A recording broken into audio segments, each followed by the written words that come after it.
अखंड मंथन के सभी दर्शकों को नमस्कार। मैं हूं शेखर त्रिपाठी और आप देख रहे हैं अखंड मंथन। वर्तमान समय में समाचारों का संसार व्यापक होता जा रहा है। ऐसे में समस्या ये आती है कि दर्शकों तक कौन से समाचार कितने समय में और कब पहुंचाए जाएं। यदि आप टीवी पर समाचार देखेंगे तो लगभग एक ही समाचार को बार बार एंगल बदल बदल कर दिखाया जाता है, जो आपका अमूल्य समय नष्ट करता है। प्रायः शब्दों की जुगाली करके एक ही समाचार को इतना बढ़ा चढ़ा कर दिखाया जाता है, जबकि उसमें समाचार का अंश मात्र 2 से 3 पंक्तियों का ही रहता है। ऐसे में हमने निर्णय लिया है कि समाचार आपको सीमित शब्दों में दिया जाए और शब्दों की जुगाली ना की जाए, ताकि आपके अमूल्य समय का सदुपयोग किया जा सके, उसे बचाया जा सके। तो चलिए आज के कार्यक्रम का शुभारंभ करते हैं। बस इतनी सी बात का है। तो इसमें पहली बात यह है कि महाराष्ट्र के मुख्यमंत्री उद्धव ठाकरे ने पीएम मोदी से फोन पर बात की है और उनसे विधान परिषद के लिए मनोनीत किए जाने को लेकर सहायता मांगी है। यदि ऐसा नहीं हुआ तो उन्हें सीएम पद से त्यागपत्र देना पड़ सकता है। इससे पूर्व उन्होंने महाराष्ट्र के राज्यपाल से विधान परिषद के लिए मनोनीत किए जाने के लिए अनुरोध किया था, किंतु 20 दिन पश्चात भी राज्यपाल ने कोई सकारात्मक संदेश नहीं दिया। ऐसे में श्री उद्धव ठाकरे को लगा कि बात केंद्र के पाले में है, तो क्यों ना केंद्र से ही संपर्क करके कुर्सी बचा ली जाए।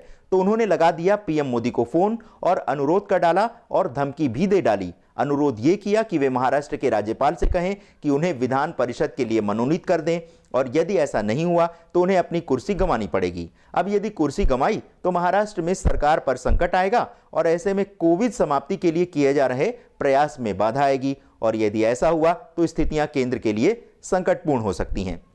वैसे आपको बता दें कि कोरोना संकट को लेकर अभी महाराष्ट्र में उपचुनाव नहीं हो सकते और सीएम बनने के बाद उद्धव को विधानसभा या विधान परिषद में से किसी एक सदन की सदस्यता अनिवार्य होती है, और यह सदस्यता सीएम बनने के 6 माह के भीतर ग्रहण करनी होती है।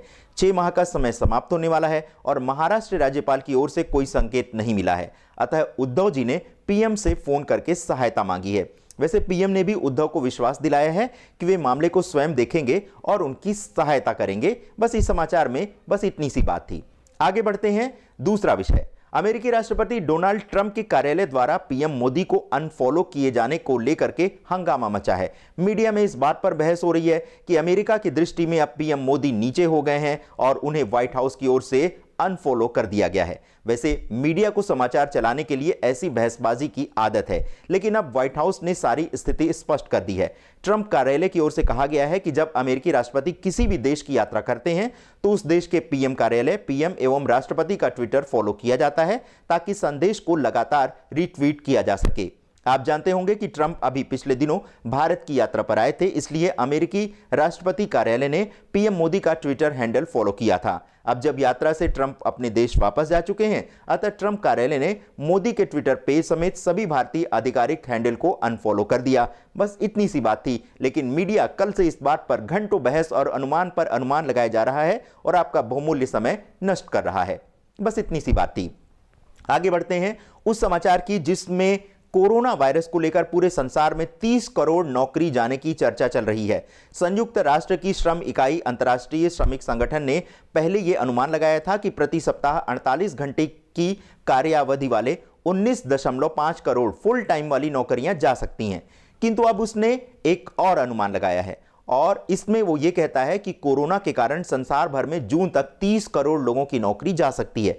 समाचार तो मात्र इतना ही है, किंतु समाचार पत्रों से लेकर टीवी जगत में हंगामा मचा है और आपके समय को नष्ट किया जा रहा है, जिसका उपयोग करके आप लाखों करोड़ों कमाने की या तो योजना बना सकते हैं या फिर कमा सकते हैं। बस इतनी सी बात है। आगे बढ़ते हैं। लॉकडाउन में फंसे लोगों को घर वापस भेजने का विषय अत्यंत पेचीदा होता जा रहा है। जहां केंद्रीय गृह मंत्रालय ने फंसे लोगों को घर भेजने को कहा है, वहीं अब एक राज्य दूसरे पर आरोप मढ़ रहे हैं कि हमें तो वापस लेने के लिए लोगों को तैयार हैं, लेकिन राज्य सरकारें हमें लोगों को नहीं भेज रही हैं। उधर डीएम कार्यालय के पास भी आदेश की कॉपियां एवं नियम नहीं पहुंचे हैं, अतः पूरा मामला लटक गया है। वैसे 3 मई को लॉकडाउन समाप्त हो रहा है और लॉकडाउन के नए नियमों की गाइडलाइन 4 मई को आ जाएगी, जिसमें कई क्षेत्रों में छूट दिए जाने की बात हो रही है। बस इतनी सी बात है। आगे बढ़ते हैं। दिल्ली और हरियाणा के बीच सीमा सील किए जाने की हो रही है। हरियाणा की खट्टर सरकार ने दिल्ली से आने वाले सभी वाहनों को हरियाणा की सीमा में प्रवेश करने पर रोक लगा दी है।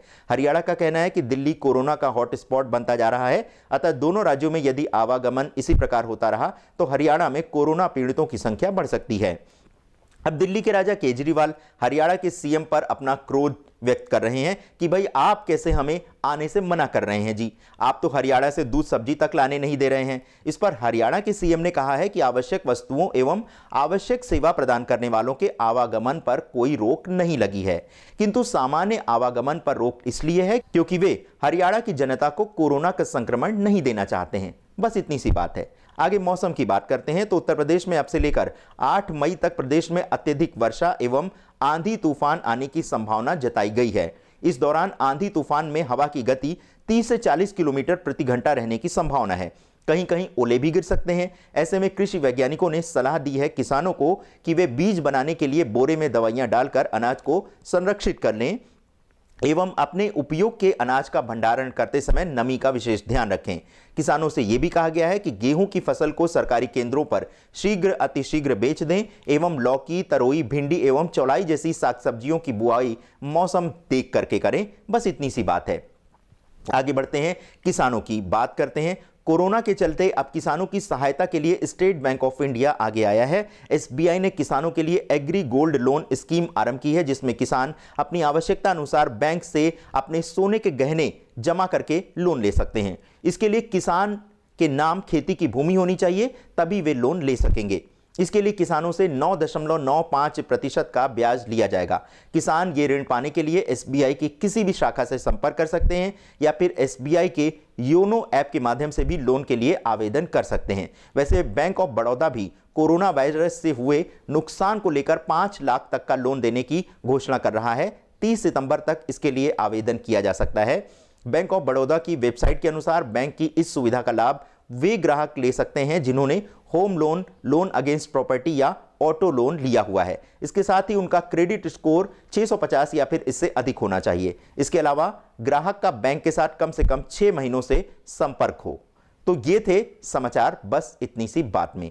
आगे के एपिसोड में हम आपको और भी समाचार देंगे, कम समय में, सीमित शब्दों में, और आपके समय को बचाने का प्रयास करेंगे। इस बीच जिन दर्शकों को हमारा यह प्रयास अच्छा नहीं लग रहा है, वे चाहें तो अपने व्हाट्सएप पे हमारे फोन नंबर को ब्लॉक कर सकते हैं, क्योंकि हमारे लिए संभव नहीं है कि हर दर्शक के अनुसार उसको समाचार भेजे जा सकें।